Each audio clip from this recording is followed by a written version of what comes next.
I used to think I knew every version of her laugh. The dry snort when she caught me making a dad joke. The bubbly giggle when wine made her giddy at dinner parties. The low, throaty chuckle she saved for when we were alone, curled up on the couch with a terrible movie and each other. I loved them all. But sometime last autumn, her laughter changed. I didn't catch it at first. Maybe I wasn't supposed to. Maybe that was the point. Life had a rhythm, and we were ticking along in time. 2 kids, a mortgage, weekly routines so deeply embedded they became invisible. But I remember the exact moment I first heard it.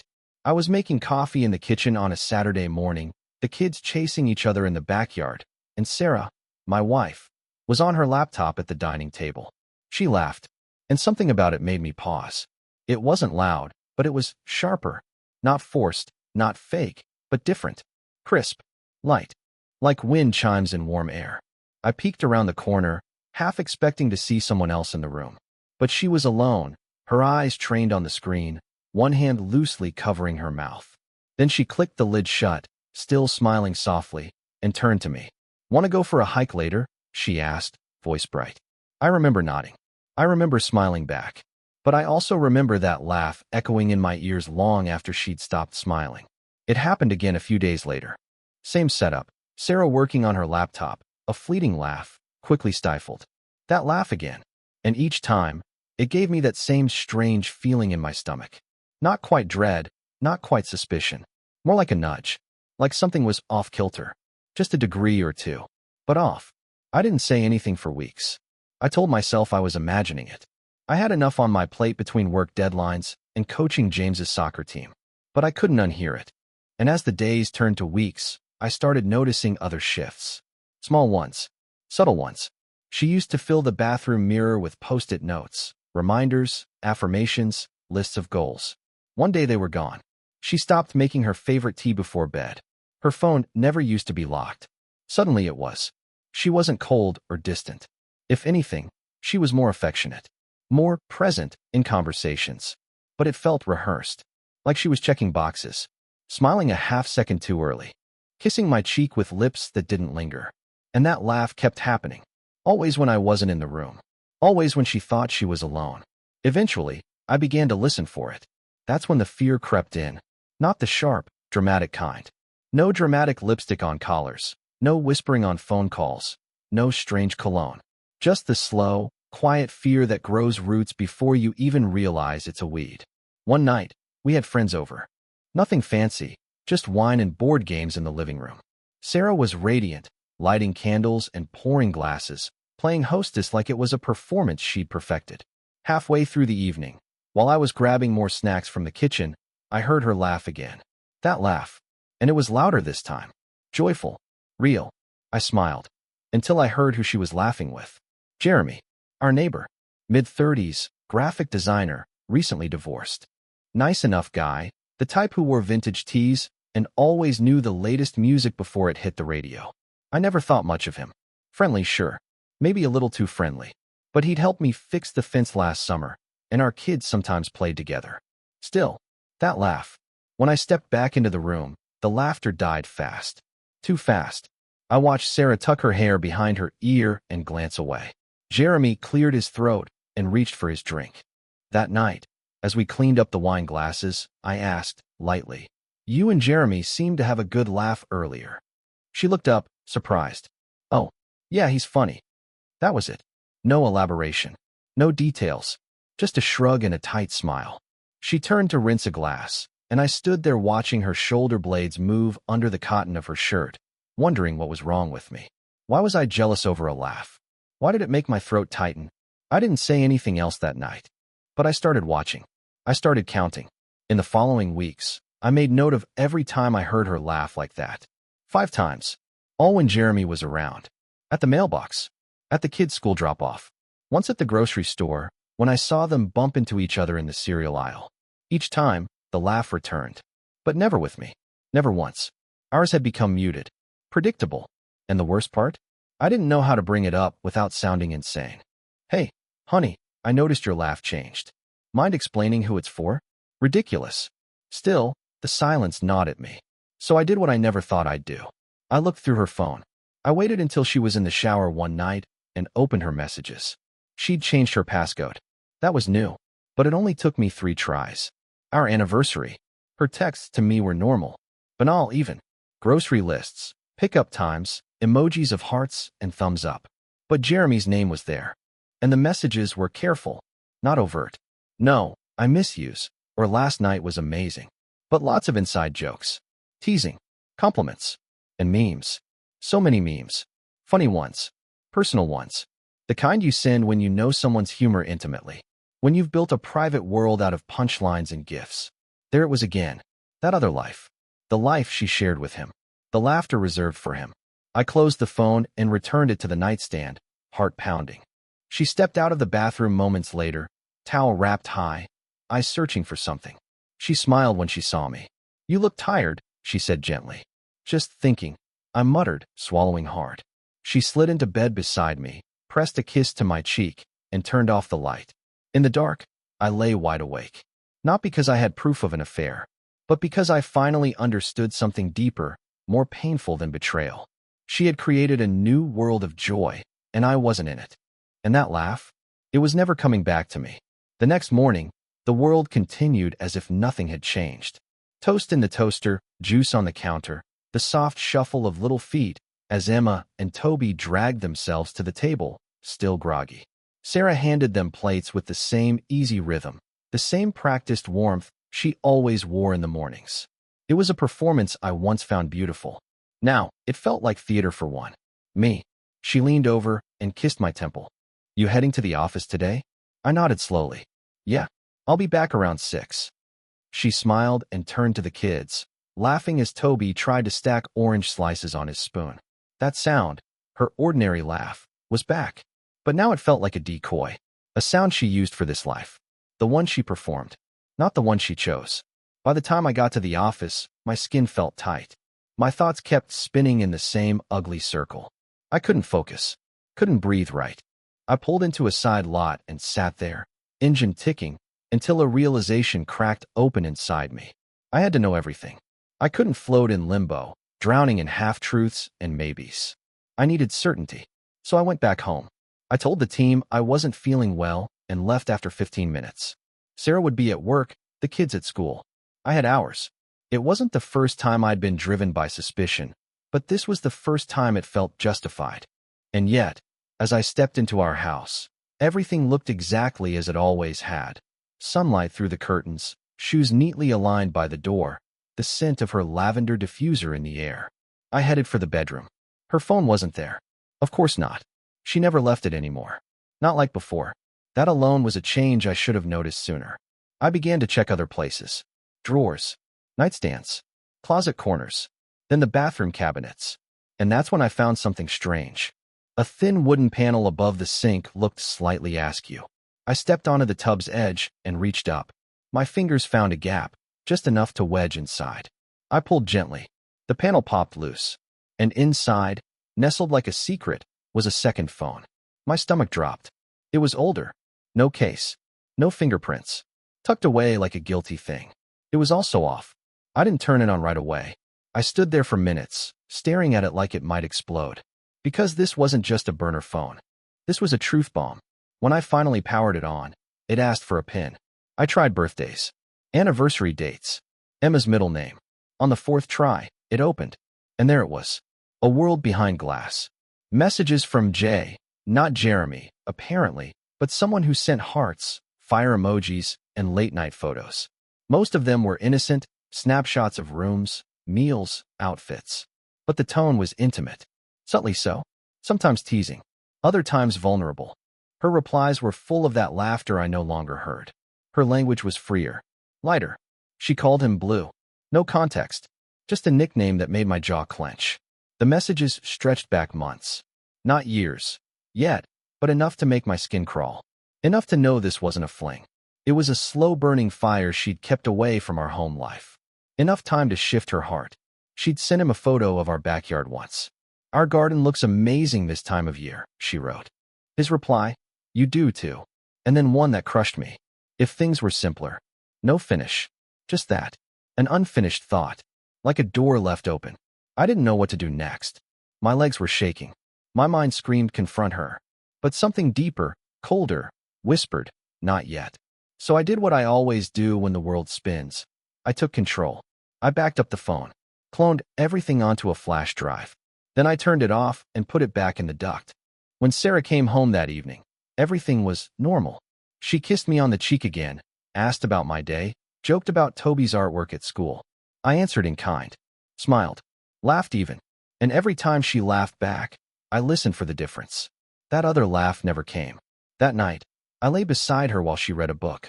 I watched her eyes move across the page, her mouth set in soft concentration. She was beautiful, still so beautiful. The kind of beauty that never needed makeup or filters, just sunlight and peace. But peace wasn't what I saw anymore. I saw compartments, secrets.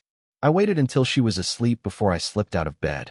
In the office, I plugged the flash drive into my laptop and scrolled through the messages again. Hundreds of them, spread out over time, like breadcrumbs into the forest of her betrayal. She had never said "I love you," but she'd said things that meant it. One exchange haunted me. Blue, wish I could steal you for a weekend. Her, if I didn't have the kids. Blue, then you would. Her, let's not ask questions with dangerous answers. My hand curled into a fist. Dangerous answers. That's what this had become. A marriage balanced on the edge of a knife. I couldn't sleep that night. I lay beside her, staring at the ceiling, hearing that laugh on a loop. What I had now was evidence. Still no names. Still no addresses. But enough to confront her. And yet, I didn't. Because something told me there was more. This wasn't just an affair. It was a life she had started to build. The next day, I made a call. Not to a lawyer. Not to a therapist. But to someone I hadn't spoken to in years. My cousin Graham worked in digital security for a private firm. We weren't close, but we'd once spent an entire summer rebuilding a wrecked Mustang in our grandfather's garage. That bond doesn't go away. When he picked up, his voice was groggy. "You're alive," he said. "I thought you vanished after college." "I need your help," I replied. Sounds ominous. It's personal. I can't explain over the phone. I'm listening. I told him everything. Not the emotions, those were mine, but the facts. The secret phone, the messages, the gut feeling that this wasn't just an affair, it was something deeper, something calculated. He was quiet for a moment. "You want me to trace him?" he said flatly. "Yes. Give me 24 hours. The next day felt endless. Sarah went about life as usual. She wore the same smile, hugged me the same way, kissed the kids goodnight. But now I watched everything with new eyes. How often she checked her phone. How many times she looked toward the bathroom, like she was listening for something. By the time the clock struck midnight, I had an email from Graham. No message, just an attachment. I opened it. Inside was a file with 3 things, a name, an address, and a photo. I clicked the image first. My heart stopped. It wasn't Jeremy. It wasn't someone I knew. But it was someone she clearly did. The photo showed them in a coffee shop, heads leaned in close, laughing. That laugh. Her eyes were bright. Her hand on his wrist. The timestamp? 3 weeks ago. The same day she told me she was working late due to a client emergency. And the name? Jordan Walker. Mid-40s. Works for a boutique architectural firm downtown. Single. No kids. Graham included a note at the bottom. Found through metadata embedded in one of the images on her phone. GPS coordinates traced to this cafe. Same guy appears in multiple shots. Profile pulled from open sources. Socials attached. I sat there staring at the screen, my pulse loud in my ears. She had a whole other world. She had him. The laughter I missed, the spark I thought we'd lost, it wasn't lost. She just gave it to someone else. And now, I had a face to go with the sound. I didn't sleep that night either. Not because of pain, but because I finally knew what I had to do. It's a strange thing, clarity. It doesn't always arrive like a thunderclap or in the middle of some dramatic confrontation. Sometimes, it comes quietly, during the simplest of moments, like folding laundry. 3 days after I got Jordan Walker's name and face, I was standing in the living room, folding Emma's dinosaur print pajamas, when I realized I wasn't angry anymore. No, that was wrong. I was angry, but it had crystallized, hardened into something sharper, something with edges. There's a difference between rage and resolve. Rage makes you act. Resolve makes you plan. And I had a plan. I didn't want a confrontation. Not yet. Not the shouting, crying. How could you? Scene I'd played out a dozen times in my head. I wanted something else, something slow, undeniable, unescapable. I wanted her to feel it. But first, I had to understand it. So I watched her. In silence, in stillness, I became an observer in my own house. And once I shifted into that mode, the patterns became painfully clear. Sarah still smiled, still laughed, still made dinner and packed lunches and helped with homework. But her movements were different. There was a spring to her steps some days, a distant smile playing at her lips while she chopped vegetables, her thoughts clearly elsewhere. I didn't ask her about it. Instead, I gave her freedom. I told her I had a work retreat coming up. 3 days. Out of town. Remote location with poor cell service. She nodded, maybe a little too quickly, and kissed my cheek. You need the break, she said. The next day, I packed a bag, tossed it into the trunk of my car, and drove 2 streets over. I rented a small studio apartment through a friend, one who owed me a favor and asked no questions. Inside, I set up shop. Laptop, signal booster, external drives, access to every camera I'd installed in the house. I wasn't gone. I was watching. And that first night confirmed what I feared and expected. She didn't waste a moment. Just past 6 p.m., a man appeared on the porch. Jordan. Not Jeremy. Not some casual acquaintance. Him. She let him in like it was nothing. Like it was routine. And then, she laughed. Not the short, polite one I got. Not the one she used with the kids. It was his laugh, the one I'd heard weeks ago, light and breathless, like joy escaping without permission. Same routine. Different time. This time, she cooked for him. My hands tightened into fists as I watched her in the kitchen, the apron I bought her wrapped around her waist, humming as she stirred a sauce I hadn't tasted in months. She set the table. Candles. Wine. And then she danced. She danced in the kitchen while he laughed, slow, goofy movements that made her spin, arms loose, hair swinging. They kissed. That was when I closed the laptop. It was enough. Too much. I spent the night on the small couch in the studio, staring at the ceiling, numb. And that's when it hit me. Not just the betrayal, but the degree of it. Sarah wasn't cheating in the way some people do, drunken slips or quiet flings or unspoken flirtations. This was deliberate, planned, emotional. They had routines, rituals. They had laughter. They had everything we'd built. But now it was built on my foundation. In my house. With my children sleeping down the hall. And that's when the plan sharpened. She wanted to live a double life. I'd make her live it in the light. The next week, I changed. Not abruptly. Not obviously. Just enough. I became gentler. More affectionate. I started cooking again, taking over the role she'd slowly abandoned. I picked up flowers on a random Tuesday and left them on her pillow. I asked how her day had been, listened with genuine interest, nodded when she spoke about the weather or the news or that friend from work she was helping with a design pitch. Jordan. I knew it was him. And she knew I didn't. It became our shared lie. Only I wasn't lying. I was building. Because while she slipped further into her fantasy, I began creating my own performance. One she wouldn't notice until the curtain fell. I scheduled couples photos, booked a family session with the kids, made dinner reservations for our anniversary, even though I hadn't planned to celebrate it. And at work, I made copies, bank records, asset documents. I met with a lawyer, quietly, carefully. I told him everything. Well, enough. Enough to prepare. Enough to protect. Do you want to file immediately? He asked. No, I said. I want her to file. But I want her to regret it. He gave me a long look. You're playing a dangerous game. No, I replied. She started it. I'm just rewriting the ending. The final act began on a Wednesday. Sarah told me she had a client meeting downtown, late afternoon. She dressed with more care than usual, heels, lipstick, perfume I hadn't smelled in weeks. She even did her hair differently, curling it in loose waves the way she used to in our early years. You look beautiful, I said, voice even. Her smile faltered, just for a second. Thanks. I kissed her cheek. Good luck today. She left. I waited. 15 minutes later, I followed. I didn't go far. Just to the corner cafe. I brought my laptop, sipped black coffee, and waited for the alert. It came at 4:26 p.m. Motion detected. Master bedroom. I opened the feed. Jordan again. I watched him enter like he belonged there, drop his bag on the floor, take off his shoes. I watched Sarah come into frame, slip into his arms, and kiss him with a smile so wide it hurt. And then they sat on my bed and talked. Just talked. That somehow made it worse. I listened to them laugh. The real laugh. The one that changed. The one that told me everything I needed to know months ago. She told him about the anniversary dinner I planned. He laughed. You're cruel, he said. I didn't ask for any of this, she whispered, eyes lowered. He kissed her. I closed the laptop.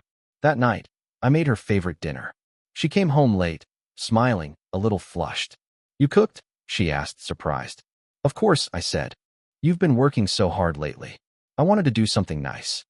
She blinked. You've been different lately. Is that a bad thing? No, she said, after a beat. Just different. I smiled, leaned in, and kissed her forehead.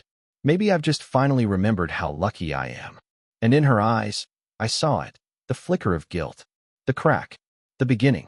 Because sometimes, the sweetest revenge isn't screaming or storming out or exposing secrets in a fit of rage. Sometimes it's waiting until the audience is seated, until the lights are on, until the truth is undeniable, until there's nowhere left to hide. And when that day came, soon, I'd be ready. I'd always believed truth had a weight to it, that when it finally dropped, it would crash through the ceiling like a wrecking ball. But truth, I've learned, is quieter than that. It's not the thunderclap, it's the silence right after. That's how it felt the night I finally confronted her. But it wasn't the confrontation she was expecting. Because the truth wasn't just a weapon, I wanted it to be a mirror. Something she couldn't look away from. The stage was set. The props were simple. Wine glasses, our favorite takeout from the Thai place on Belmont, and the dining room bathed in the golden hue of our pendant lights. A casual Tuesday night. Just the two of us. Kids asleep upstairs, forks clinking softly, candle flame flickering in the draft. You've been incredible lately, Sarah said between bites. More like your old self. What brought this on? I sipped my wine. Let the pause bloom. I think I just remembered who I am, I said. She smiled at that. Genuinely, I think. It made my stomach churn. I missed this, she whispered. Me too, I wanted to say, but not the way she meant it. After dinner, I invited her into the living room. I'd already set the laptop on the coffee table, angled just so. She sat down, curling her legs beneath her, a glass of Malbec in hand. The picture of comfort, of trust. I want to show you something, I said. She tilted her head. Okay. I clicked play. It started with a video, low resolution, muted. A timestamp in the corner. Our bedroom. A man entering, setting down a bag, removing his coat. Then her. And that laugh. That damned, beautiful, betraying laugh. I didn't look at her. I kept my eyes on the screen. They kissed. The camera caught it all. Not explicit. Not sordid. Just close. Familiar. Intimate. That's what hurt the most.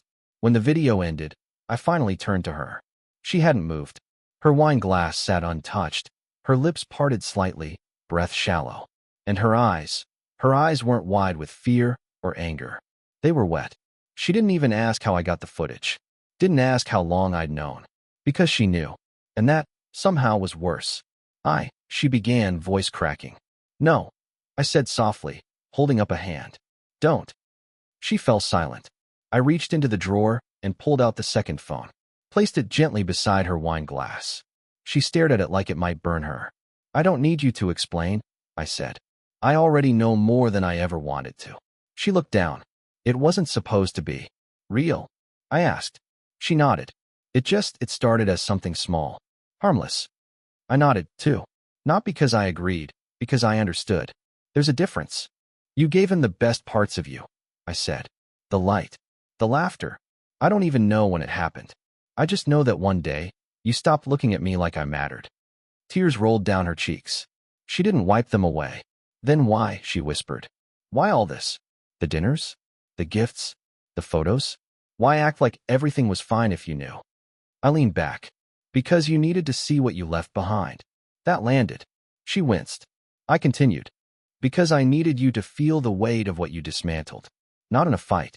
Not in a scream. In silence. In contrast. I wanted you to look at the life we had. Every perfectly folded towel, every school run, every Tuesday night takeout, and realize it didn't just disappear. I leaned forward, elbows on my knees. You chose to feed another version of yourself. To give him the laugh I haven't heard in months. To hide a phone in our home like it was some teenage romance. But this isn't a high school drama, Sarah. This is our life. Our kids. She tried to speak again. I didn't let her. I don't need reasons. I need closure. She wiped her cheeks, finally. So what now, she asked. And there it was.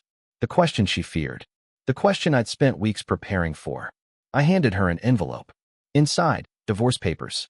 Not a declaration of war. Just formality. A quiet, unmistakable end. She stared at them like they were written in a foreign language. No drama, I said. No scandal. No custody battle. You can stay in the house until we finalize things. I'll take the studio downtown. You already found a place? I nodded. And the kids? She asked, voice brittle. We'll share time. They don't need to know the details. Not yet. Sarah pressed the envelope to her chest. I'm so sorry, she whispered. I didn't answer. Because sorry is a word for accidents. And this wasn't one. She started to stand, but I stopped her with one final statement. One day, I said, you'll laugh at something, and he'll smile back, and you'll feel nothing. Because the person you shared it with is gone. And then you'll know what you really lost. Her face crumpled. She turned away and walked upstairs without another word. The next few days moved like a funeral procession. Muted. Slow. Respectful in the way grief often is. The kids didn't notice much. I made sure of it. I tucked them in, packed their lunches, listened to their stories. I didn't want them to carry the burden of their mother's choices. Sarah kept to herself. No calls. No late-night texts to Jordan. She barely used her phone at all. Maybe she was ashamed. Or maybe she was mourning, too. Either way, I let her be. I'd already buried the version of her I loved. The revenge, if you could call it that, came 2 weeks later. We were at Emma's school recital. Sarah and I stood side by side in the second row, clapping as Emma recited a poem about autumn leaves. And then Jordan walked in. Late. Alone. Sat in the back. Sarah's eyes flicked toward him, just once, and I saw it. The shift. The hesitation. She didn't smile. Didn't wave. She looked down. Later, as we were leaving, she lagged behind. I stood by the car, watching her exchange a few hushed words with him near the auditorium doors. He looked frustrated. She looked lost. She didn't introduce him to the kids. Didn't mention him on the drive home. She never mentioned him again. That night, she knocked softly on my studio door.